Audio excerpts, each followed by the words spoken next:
Welcome to the Mindfulness of Singing, and I'm Denise, your sassy, spunky scientist. And I'm Tony, your bubbly, big-hearted flower child. Our podcast features practical tips and tools for a journey of transformation using the healing power of your voice. Each podcast, we will delve into the mind, body, and spirit connection by interviewing inspirational guests, sharing personal stories, and discussing the most recent scientific research. Tune in and join our community of mindful singers.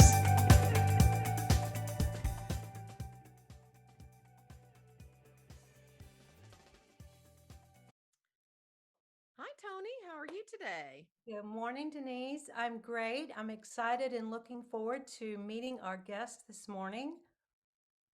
Going to be pretty interesting to hear her story, I'm sure. Right. This is a little unusual for us, this particular kind of guest. Yes, indeed. And did you know, by the way, Denise, that March, the end of March, is the annual International Bird Review Board Committee? Did you know that happens at the end of? Were you aware? Bird review? I don't know what that means. Like, are Well, you talking about they look at all the birds in North America and review them? Like, give them, do they get a grade? Is it a jury? Are they you're singing on well? the right track, Denise. A committee of 5 people, every bird throughout the land who wants to sing in the forest in the coming year must sing for this committee, and they decide who gets to sing. Only 5 people. And sometimes they'll say, that bird tweets too high, that bird tweets too low. That What the hell are you talking about? It's a joke, Denise, of course. Oh, okay. Well, okay. So, people, you have to understand that this is coming from my friend who is really literal and seldom tells a joke. So, when she starts telling me something, I assume right away that it's literal and that it's not a joke because that's not generally who she is. Yes, and that's why I wanted to throw you Now, off. if it had been turned around, I would have. She would have known. Well, she probably wouldn't have known, but I it would be normally I'd be the one telling the joke. Yes. Well, not really a joke, but it's really just to kind of make us think about the fact how That's my ridiculous. excuse for not catching on. That's I'd okay. It's a good one. It's true. But it's so ridiculous to think that we would have a committee of people who would get to decide committee of birds who would get to decide who gets to sing. Unfortunately, life will allow that committee of to decide in some ways who gets to sing. And we decide as a culture what is good, what is beautiful, and um, I just think if every bird in the forest had to meet a standard, how many birds would stop singing and how much would be lost in the woods or the forest? Which brings me to two quotes I want to share, and then a segue into why I'm sharing this morning. I can okay. can you I thought if you can. If the best birds sang, the forest would be silent. Henry Van Dyke. And another one, I want to sing like the birds sing, not worrying about who hears or think, Rumi. And so, just a little teaser for our upcoming guest who had a career in interior design and later in life, in a time when no one would say, you should go and get a different degree, she decided to pick up and sing again. She did sing as a child and comes from a family of acclaimed musicians. And I really want her to tell the story, but it just made me think this morning about the whole idea. I had a story brewing in my mind long ago about the International Association of Bird Review Committee. And, um, so, Well, okay, but okay. So I just had to play the devil's advocate a little bit here because that's how I am. I'm a contrarian. of course, But that five bird review yes. it is not a review of all birds around the world. They are a review. They are given the job of reviewing those birds that want to be paid to sing. Au contraire. Now I'm going to be contrary to you. Sometimes it's the ones that are paid to sing, and sometimes that whether you're even worthy to just do it for yourself, a cultural norm of no, you shouldn't open your So you're mouth. not literally speaking about juries, are you? No, no. Ah, okay. Broader, bigger picture, bigger general, just imagine You're talking about well, because you said the five people board review, that conjured triggered in you. juries to me. And I happen to think that juries are not a necessary part of a major, of being a music major. But there are some things about it that certainly could improve. And certainly, I think uh, lots of considerations should be made when there's jury, and that's a whole other conversation. But if you're talking about like just I would have gotten that if you'd said all the birds are going to get together and they're going to all decide who should sing and who shouldn't. Then now you're talking about society at large, the bigger picture. Um, yeah, sure, sure, sure, Life, sure. bigger, broader. I wasn't thinking from a, obviously you would think of it through a university setting, but I'm thinking more life, more in reference to our guest, who her name is Kira Braun, who has decided to, and is quite well, taking a different path and doing exceedingly well. And so, um, yeah, and I guess I threw in the five because sometimes that's the committee of the five people we hold most dear, our thoughts of who, or even the Also, like mom and dad and brother, sister, or cousin, or aunt, or whoever these five people that bear weight. whose opinion you value or put a lot of weight in. Okay, fair enough. I get that. Yeah, and I'm not talking about having a career. I'm just sing for your soul. When I Yeah. was was researching Kira, she said, "I'm the happiest when I'm singing." Mm-hmm. Mm-hmm. And Mm-hmm. our first guest made a comment that we both have made reference to. When did you stop singing? Because children sing, baby, we make all these sounds, but somehow we learn through the committee of five, through life in a broader picture, that we're not meant to sing because we don't sing in this way or that way or whatever. Um, so yeah, sing for your own soul and sing. And I'm preaching to myself here too. Sometimes, I love that Rumi quote. It's not one that I was familiar with until a few months ago, and I think it's beautiful. And it is actually a reference to a broader idea too of not just singing, but do what speaks to your heart, not caring what others think. And Kira did make a mention that coming from this broad family of singers, not just her intimate family, all being professional musicians, that she was not encouraged to go down that path. And yet she's thrilled to finally be pursuing her dreams and doing quite well. So that's what was on my mind this morning. Mm. Well, I like it. I think it's I think it's a good example of um, how we let the other birds bully us into staying in our lane, which you and I have talked about a lot. Like people Right. don't like it when you get out of your lane. Stay in your lane. Don't do anything new. Don't do anything different. How boring is that? How rich is that? We've How given you this narrative. Now you follow that narrative. Oh yeah. that now you're catching my bird metaphor. I think in stories, and I probably should have set this up that this is a Tony thing, and you would have known exactly that I wasn't being literal. But I was trying to trick you, and I did. Yes. You did because you don't normally tell jokes. So I'm normally not that. I'm usually the funniest when I'm not trying to be funny. People are cracking up, and I wasn't even trying to be funny. That's usually how that works. But well, I shouldn't call it a joke. It's a metaphor. yeah, Sometimes well, it wouldn't be fair to say that you don't do metaphors because yeah, sometimes you do, but they have to be your metaphor. yeah. That, and If I there's somebody else's metaphor, you're like, wait, are they serious? Are they being real right now? Really? And I'm like, no, Tony, it's figurative. yes, yes. But I do like I do like stories to teach, and I think there's a lot of depth in thinking in that way. So, Absolutely. Absolutely. And you're good at it. So, well, thank you.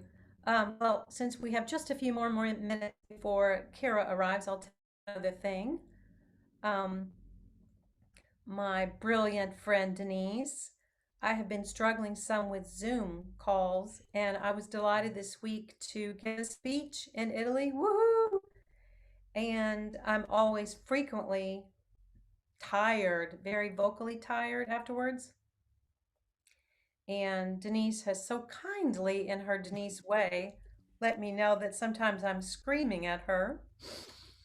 And here we are all the time talking about breathe through your nose, quiet breaths. And I find that the distance and the camera and the Zoom fatigue, I have vocal Zoom fatigue issues, yeah, a lot but of people do. You're not alone.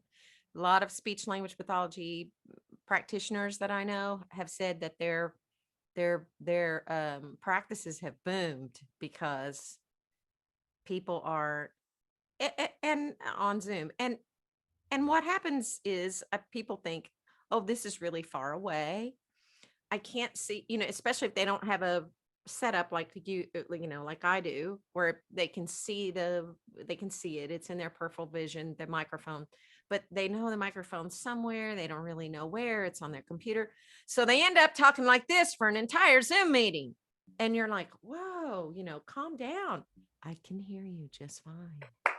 So uh it, it's it's a mind thing, and it's a perspective and perception thing, and you being very literal, right?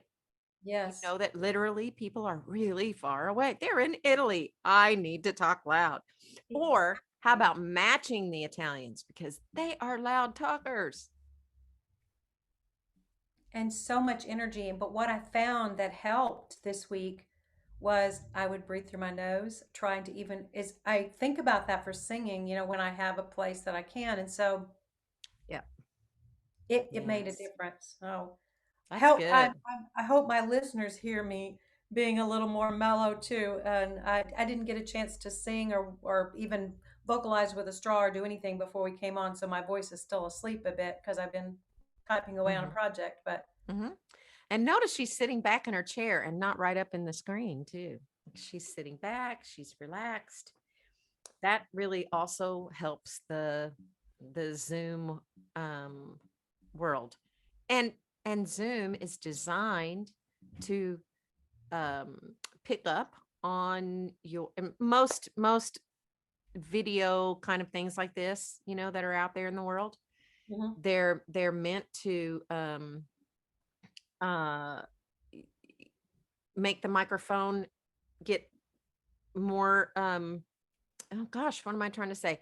Be more sensitive and then back out. It has this built-in protection so that the quality of sound is a certain way. So you don't have to worry about speaking over something or being extra loud, or if you're soft that they're not going to hear you.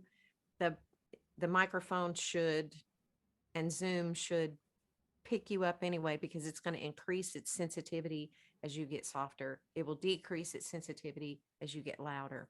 It's one of the reasons why trying to teach a voice lesson through it is sometimes frustrating because of that. Well, our guest is here. Good morning, Kira. Can you hear us? Hello. Hello. Welcome all the way from Canada. Thank you. How are you today?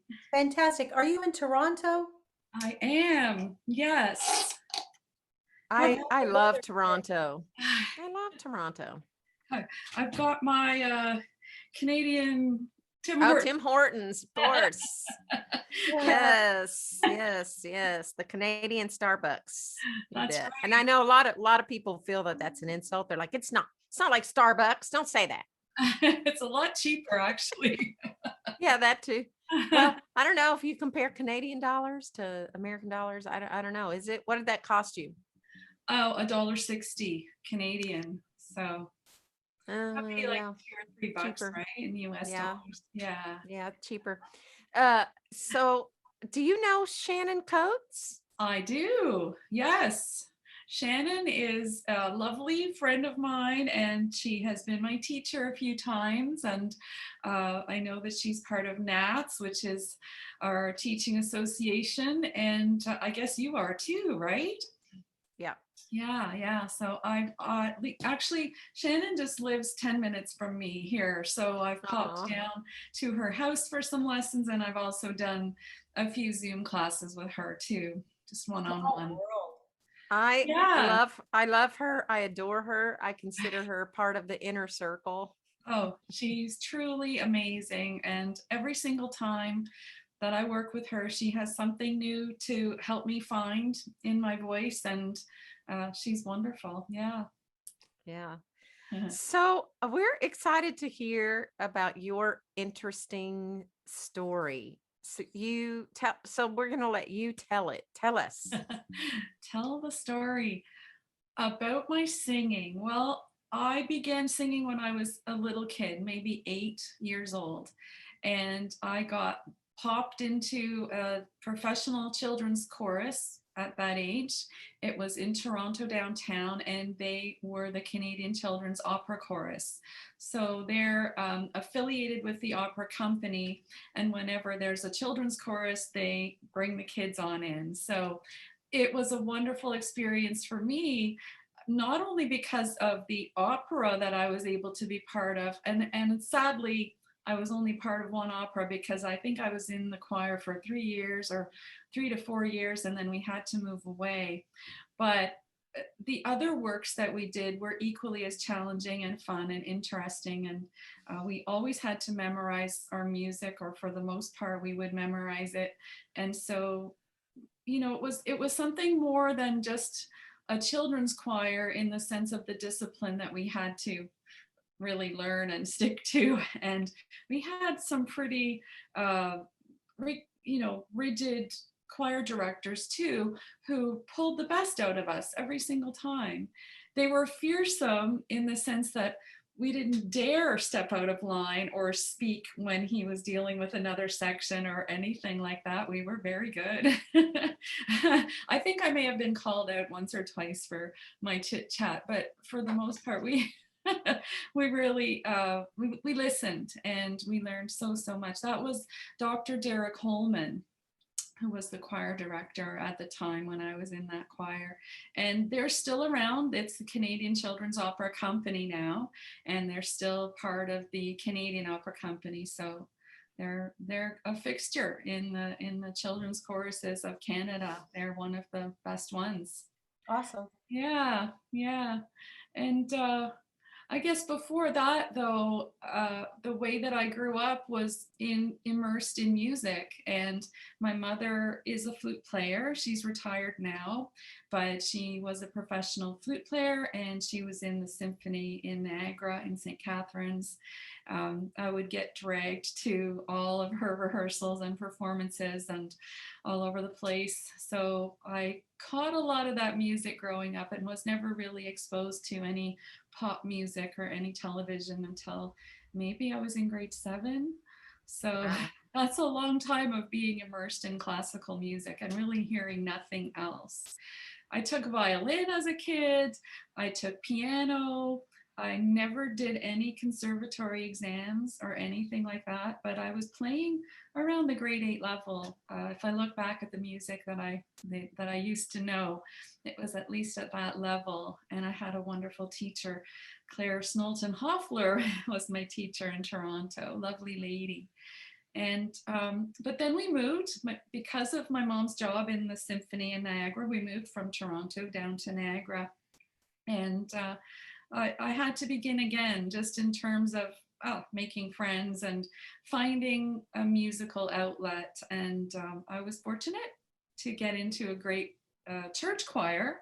So I spent 4 or 5 years in a wonderful Anglican church choir. And again, there's not a lot of wiggle room in a church choir to misbehave. So I already had that ingrained in me, to listen and to behave and to really be a good kid. So, but I learned a lot, an awful lot in that church choir. And our director was one of the top organists and choir directors in the area. So I lucked out there, and I went through my high school years and never really gave a thought as to what I should do beyond that until I reached grade 13 and had that crossroads. Everyone was figuring out, what are they going to do, go to university, or what should they take or become?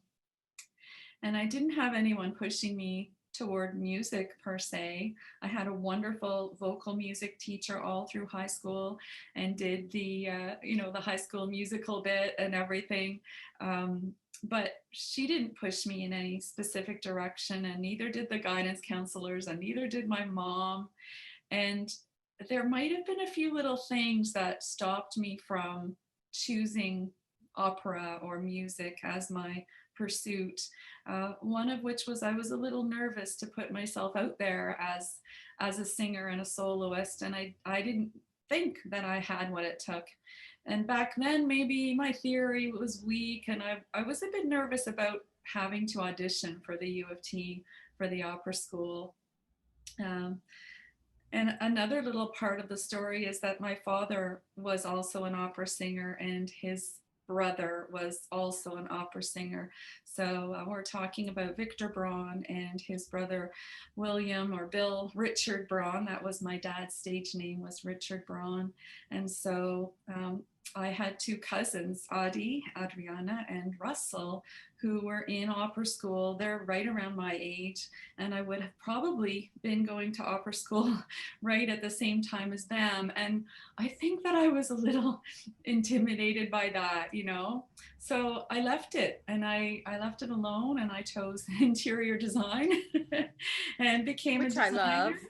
Which I love. Yeah, it was a good career for me. I spent a good 30 years in, mind you, it was corporate real estate interiors. And so I did a lot of real estate planning, long range planning, and space planning. I was the global real estate planner for Advanced Micro Devices. You probably heard of them. They make microchips for computers and graphics cards and things. So they were huge, and they just continued to grow while I was there. So I was very, very busy, traveled a lot. And then something just gave me a little nudge. Oh, when I met my third husband, and I think he had everything to do with it. If I'm looking back and being very honest, he never once would hold me back.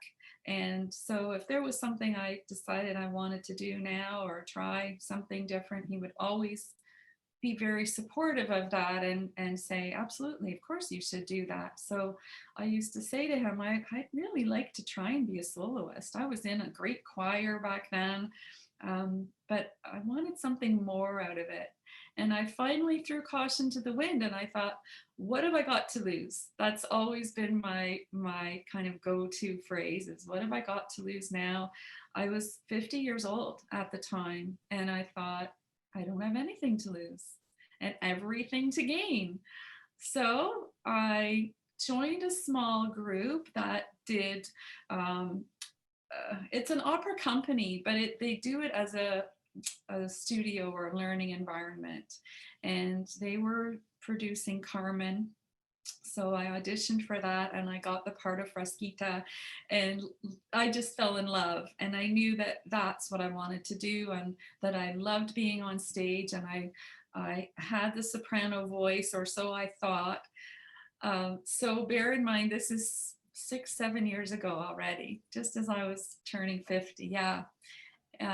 So we did Carmen. It went really well. There were some bugaboos on stage that I'll never forget either, that the mistakes that we make, they stick with you, and sometimes they stick hard. So I did have some self-doubt for a little while after that. Oh my gosh, what have I gotten myself into? And how could I have let that happen or forgotten my words or whatever? And my career is over before I even have a career.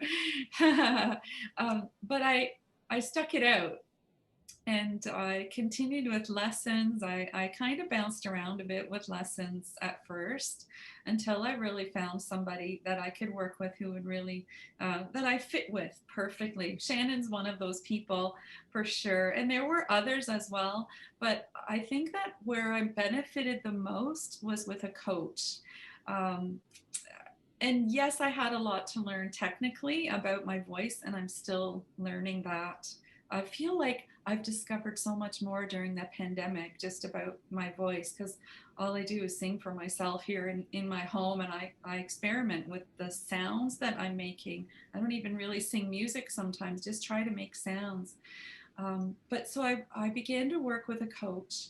Bram Goldhammer is his name, and Bram took me through a ton of repertoire, art song, all the Schubert, everything that I should have been learning over the last 20 years, so to speak. And he's one of the greatest experts on leader in Toronto.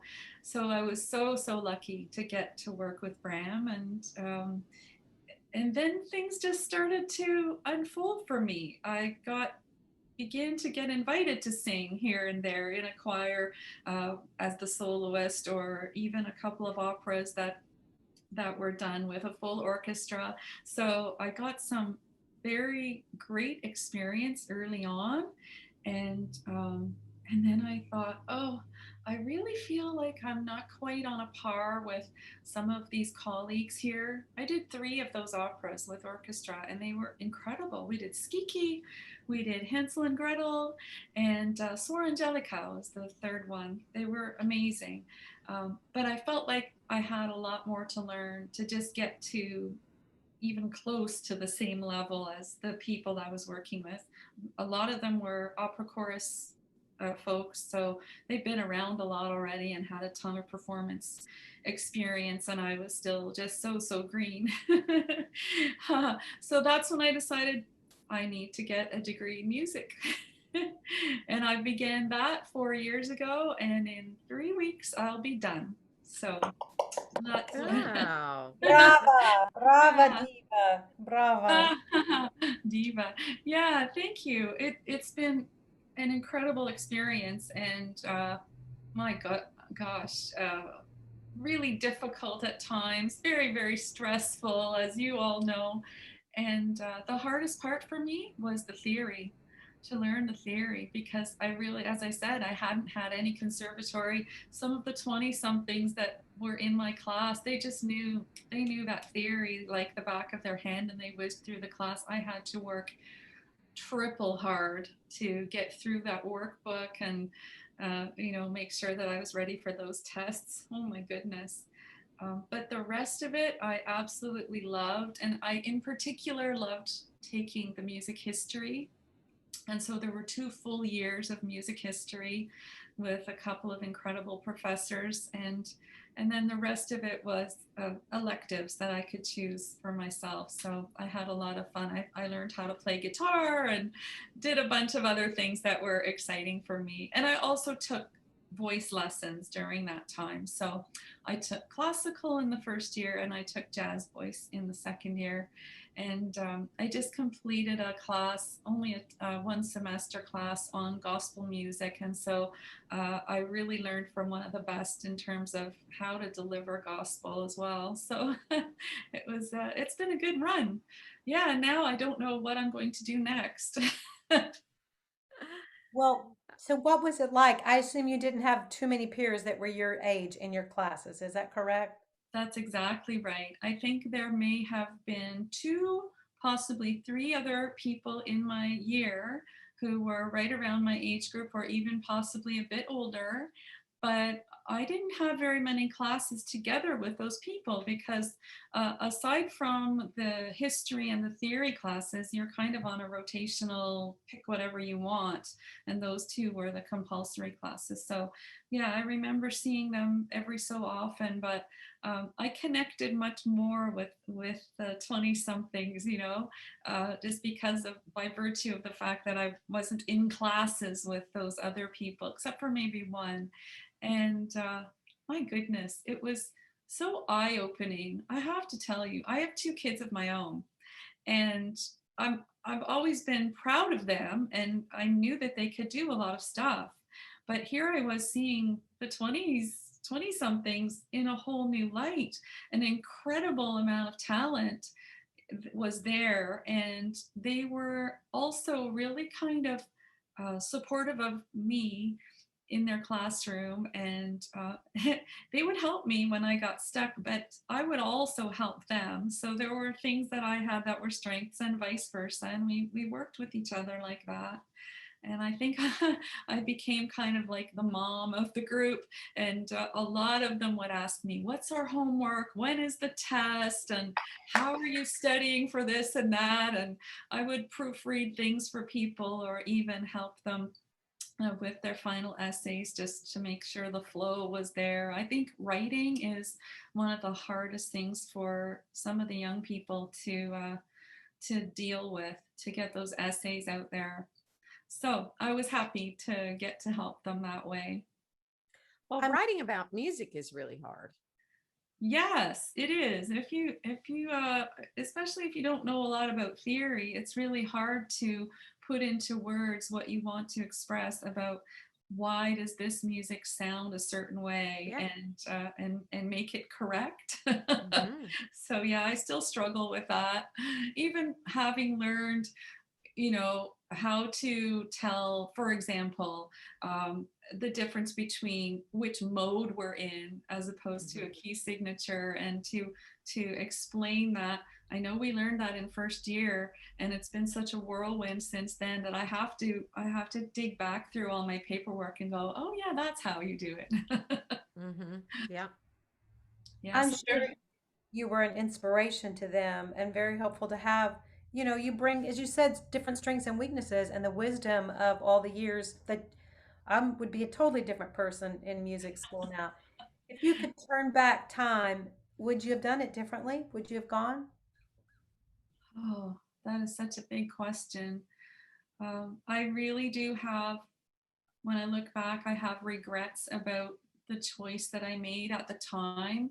So I think that yes, I wish I could go back and I would have done it. I would have chosen opera school way back when, instead, knowing what I know now.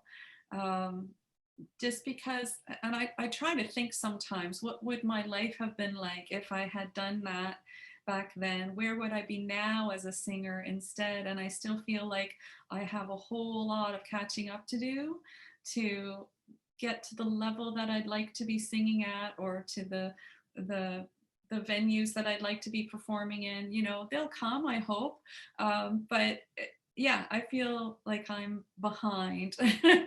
So I wish I could go back and have changed things. But by the same token, I've had a very full life, and now I'm winding down my corporate career, and I'm finishing school, and none of us know what's going to happen in the future because of the pandemic. So I feel like, maybe the playing field is just, it's there for everybody now. It's kind of the same. And yeah, it's going to be very interesting to see how things shake out for all the singers and performers once we seem to get a semblance of order back into the world, Hmm. performance Sounds good. wise.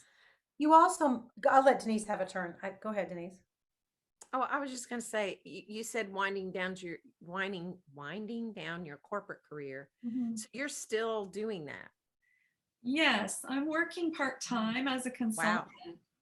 And so when I began school 4 years ago, I was still working as a consultant and almost full time. And in first year, I worked through the whole year. I took the year off of work in second year, and I only kept one client. So I guess I was still working technically. And then in third year, I took back on some projects. And then this year, I've only had that one same client. So So you've been in school full time. yes. You weren't taking it slow, like taking a class here and taking a class. You went to school full time. I Okay, did, so yeah. wow. I I, can't imagine because I teach full time, but I'm also pursuing another graduate degree. wow. And, a graduate degree is not a full time. I mean, undergrad, that's like 16 hours of being in class or 18 or so. Mhm, And with graduate, at least it's 6 or 9, it's right. not as much. And I can't see myself coming or going. So I can't imagine like working and then trying to do an undergraduate class or degree in 4 years while you're also working for a corporation. Yeah. Damn, Kira. Damn. That's why I said brava diva. Why All I can say is damn. it's two I'll, different ways of saying the same thing. I love it. I need to get a bit of more damn in my life.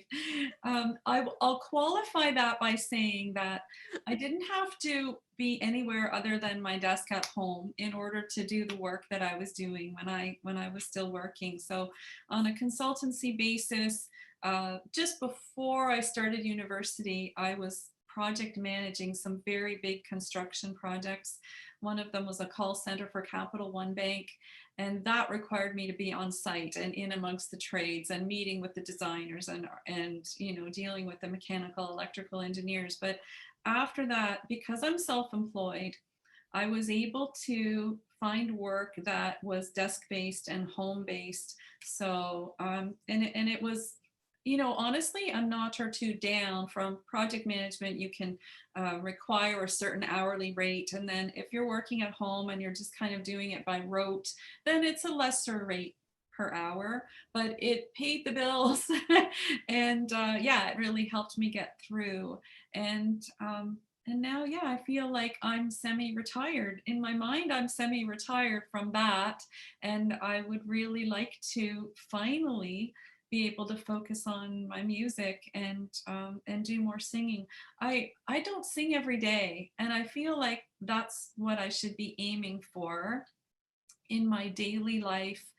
When you talk about mindfulness, it's like, oh, I need to make a point of bringing singing into my life, almost the way that we might look at yoga. And I'm thinking about becoming a yoga instructor right now as well. So I want to explore that a little further as well. But yeah, I've always felt like, oh, singing is at the rock bottom of my list of things to do today. And I never fit it in as often as I'd like to. And I feel like it should be every day, a little bit of this, a little bit of that. So perhaps now that I'm finished school and I'm only working part-time, that I can somehow make a schedule or make it part of my daily life that is inherent to my life, that is going to happen without even really thinking about it, that it's something that I do, I just do. um, I've put a few albums out there also. I don't know if you've seen them at all, but I have. I have. Oh, Mhm. have you? Yeah, I have a wonderful colleague that he and I do art song together, and we are just releasing our seventh album together this month. And I have another CD that I did with my cousin Adi's wife and a cellist that I thought was wonderful. So we did some Andre Previn stuff, and that went really well. So I like being in the recording studio too. So, that's also kept me busy on the side as well. So yeah. You So made what the would you comment. No, go ahead, Tony. Mm-mm. Okay, you made the comment when you were telling your story about going back to school and everything, and you said, "I thought I was a soprano." What did you mean by that? Oh, well, I've always been a soprano. I think that what I might have said was I thought that I could sing. And when I started, it's one thing to have a voice and a singing voice, and then it's another thing to really learn how to use that voice. And when you're 50 years old and you think you have a voice, and then someone sits you down and they say, well, you're kind of there, but you're not there yet, and this is what we need to work on. I had someone put it to me. earlier than this, and this was my aunt whom I love dearly, and she had nothing but kindness in her heart when she said it to me, and I didn't know how I felt about it. I might have felt a little bit upset, but what she said was, you have a voice and it's pretty, but you're singing on the surface, right? Mm. And you probably know exactly what that means. And I Yeah. didn't. I didn't know what that meant. I thought, well, then I'm not good at this, right? But what she meant was that I need to find more Yeah. of my power down here, and Mhm. instead of having all this throat and neck tension, figure out how to loosen it up in my head. And so I have worked with her initially for a little while, and that was great. And then I found that it was time to move to another voice teacher. So I've tried a few, as I mentioned. And I feel like after 6, 7, 8 years of off, that I finally get what they're saying, and I finally have that support. Uh, and I know there's tons more work to do, that I can still grow my voice. So yes, I've changed from a light little on the surface soprano to one with I think quite a lot more substance. And so um, you might say I'm no longer a light lyric soprano, but I'm more of a lyric soprano. Or full lyric is on its way. I know that I'll never be a dramatic soprano. I just don't have a big voice, and that kind of repertoire is too much for me. So I prefer the lighter repertoire. So yeah, but it took me a lot of soul searching to figure out, well, and not be hurt by those comments when they were always, as I said, straight from the heart, always well-meaning, always only wanting to help me. So I get it now. I get what they mean, and I know that the next thing is, okay, so you've learned to sing. You're no longer just a pretty little voice, but you can actually really bring that substance. The next thing that I'm even working on right now is delivery of lyrics with all of the feeling and texture and color that they deserve, and so all of the emotion. I'm working a lot more on that now, even. So if you were going to tell someone who is like, you know what, I think I want to sing, and I'm 48 years old. I've had a whole other career, but I really loved singing when I was young. Kind of your basic story. Mm-hmm. What would you tell them? What advice would you give them? What have you learned along the way that you wish someone had told you at the time? Well, I feel like we're never too old to start to learn something new, or Amen. to, yes. Amen. Amen. Hallelujah. Yeah. Yeah. Um, I feel like there's so much within us that we don't tap into, to explore and to try. And there's this scientific approach that we only use 10% of our brain. Well, can you imagine if we tapped into more of that? So I would never discourage someone from saying something like that, or wanting to give it a shot. Um, if they asked me to teach them, I might say, well, I'm not the person to do that. I'm not a voice teacher, and I don't think that I ever will teach voice. But I could certainly direct them to a few wonderful people. So yes, I would always encourage someone to try it. And there are a ton of avenues to use our voices in that don't have to be competitive, or you don't have to be a headline performer in order to find joy in what you're doing. So yeah, if you want to sing, absolutely. I feel like everyone can sing. Everyone does have a voice. So I feel like we can all sing, unless there's some really difficult problems in terms of understanding tonality and finding a tone. I think that we all have a singing voice. And so, yeah, I think that everyone should try to sing if that's what they want to do. Beautiful. You said Yep. something I want to affirm and just say that was beautiful when you said I had to realize that what they were saying was to help me and Mm, to not take it personally and to grow through that. And you mentioned in our chatting about the podcast, you weren't sure. And I said, I think it takes an awful lot of mindfulness and awareness to do what you've done. And what you just said is a beautiful example of that. And so I can't imagine our listeners aren't going to be inspired by your story. So Mm. thanks for your vulnerability to share it with us, for your courage, and I'm inspired. So oh, welcome. Mm-hmm. that's nice. Thank you. Yeah.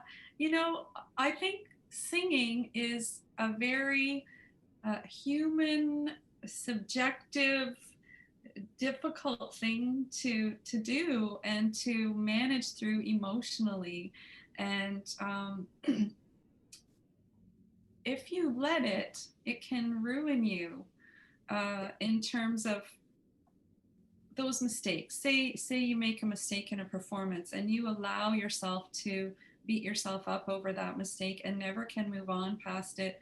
Or if somebody says something to you that is less than complimentary and you take it to heart, or even just the way you think about how you sound when you're practicing at home by yourself, if you think it's not good enough and you allow that thought to creep in to all of your other mindset about singing, somehow you have to be able to lift yourself out of those negative thoughts and always think about singing positively, because we all know you cannot sing if you're feeling emotionally choked up about something, or God forbid, depression.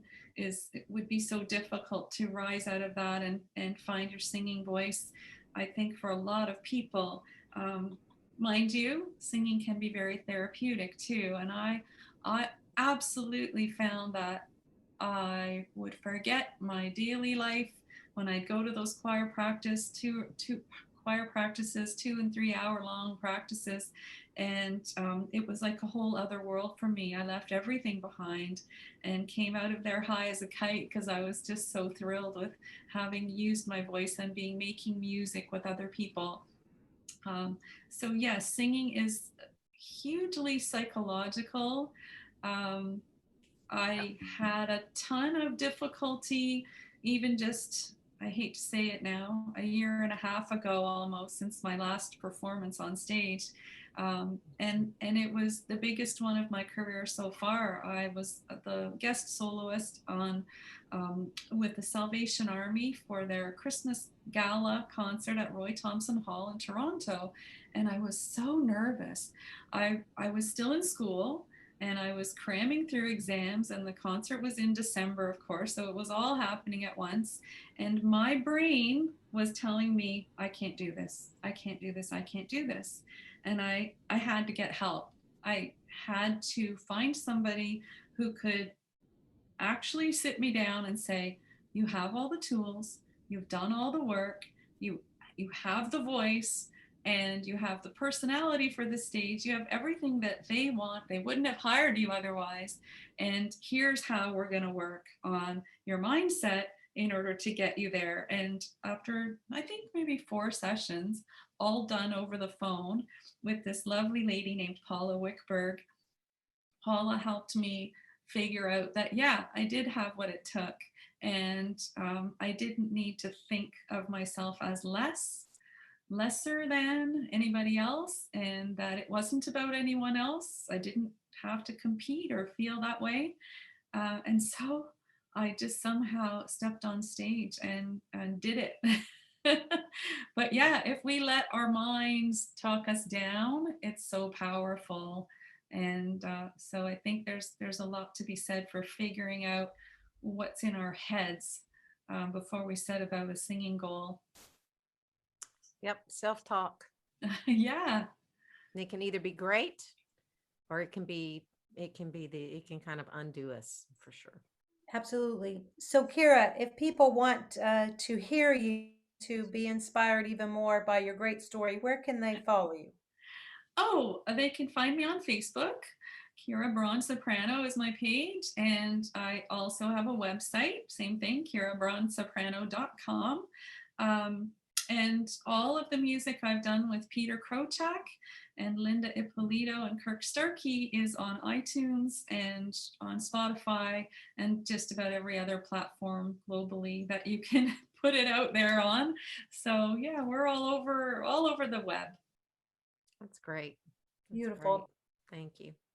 Well, Well, I think thank you for sharing your story with us. yeah, Thank you for having And me. we hope our listeners who are like, I like to sing and I'm really interested in mindfulness, but I also really like to sing, and they're not professional singers, and they don't have music degrees or whatever. I hope your story gives them some inspiration, maybe not to go back to school or try to be a soloist, but to just go ahead and embrace the singing process in their life, maybe joining a community choir or their church choir, and just enjoy using their voice Yeah. in a healthy, productive, happy way. Mhm. So thank you for sing for your that. Thanks soul. for sharing it. And thanks for encouraging all of us ladies and men who can do anything at any age, no matter what, singing or otherwise. Yeah, Go for it. exactly. The Yes. sky's the limit, right? Yeah. I loved I wrote it down. In fact, if you noticed, I was stopped for a moment. You said, "What have I got to lose?" and the possibility of everything to gain. So when Yeah. we're questioning why or not, that's a great question to ask. So Mm-hmm. Exactly. Why thank you not? for sharing your beautiful soul with us. Have a beautiful day, and Yeah. Thank you, Kira. Thank you both. It's been a pleasure chatting with you, and I hope your days are beautiful too. Thank you. Okay.